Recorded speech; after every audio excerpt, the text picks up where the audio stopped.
That's how it felt. This answer to Schuyler's mystery. The meeting didn't take long. Dr. Ment gave us the diagnosis and explained how rare this disorder was.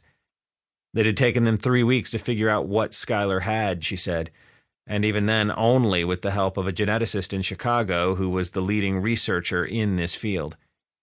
She explained how there were only a very few diagnosed cases of it, fewer than 100 in the entire world. Then she named it. The monster in Schuyler's head had a name.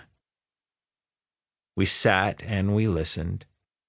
As she explained what it all meant, I felt a hard thing in my stomach, almost as if I'd eaten bread dough, but harder. I felt all those secret hopes for my daughter's future slipping away from me. All the ambitions parents pretend not to have for their kids. Julie's face said the same. She was starting to cry. Schuyler looked up at us, not understanding. I picked her up and played with her quietly, my face set in a smile for her. I listened to them, and I played with her. I know when you get home, the first thing you're going to do is go online and look this up, Dr. Ment said. I just want you to be ready. It's going to be pretty rough. And it was. We left the office and stepped out into the late summer afternoon.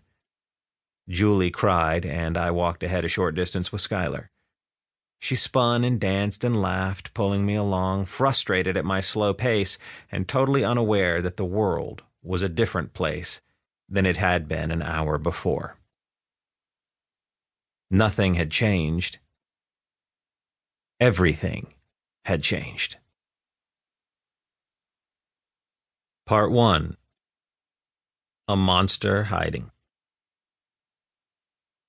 1. Kalamazoo.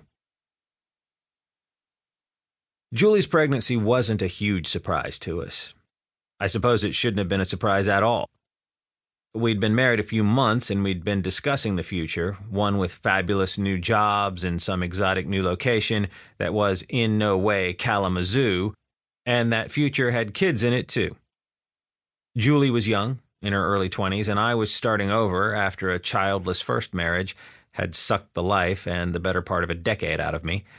I'd left Texas after 29 years to be with Julie, and I was still adjusting to the upper Midwest. So many changes were afoot. Why not a baby too? How hard could it be? With a merry chuckle and a total lack of any sort of intelligent consideration for the future, we began trying. It didn't take long. Kalamazoo, Michigan is our setting, a town located in the strangest place I'd ever experienced, the narrow strip of land running up the western side of the state about 30 miles inland from Lake Michigan. Here's the Mr. Science explanation.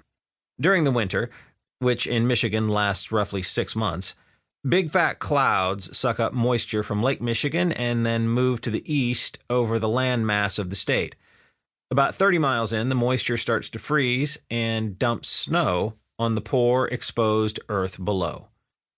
This is called lake effect snow, and it is extreme.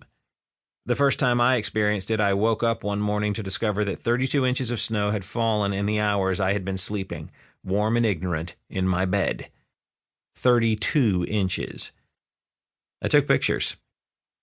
My point about this little factoid is not, wow, it sure snows a lot in western Michigan, but rather that it tells you something about the people who lived there.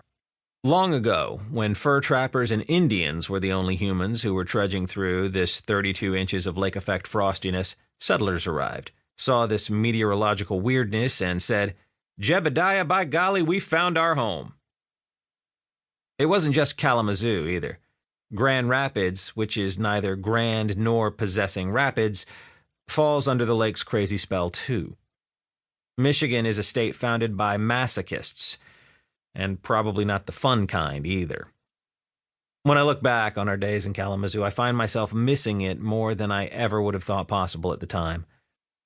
I'd had a rough start a few years before, the first time I tried to move to Michigan. The computer sales job I'd secured a few weeks before vanished before my eyes, followed shortly.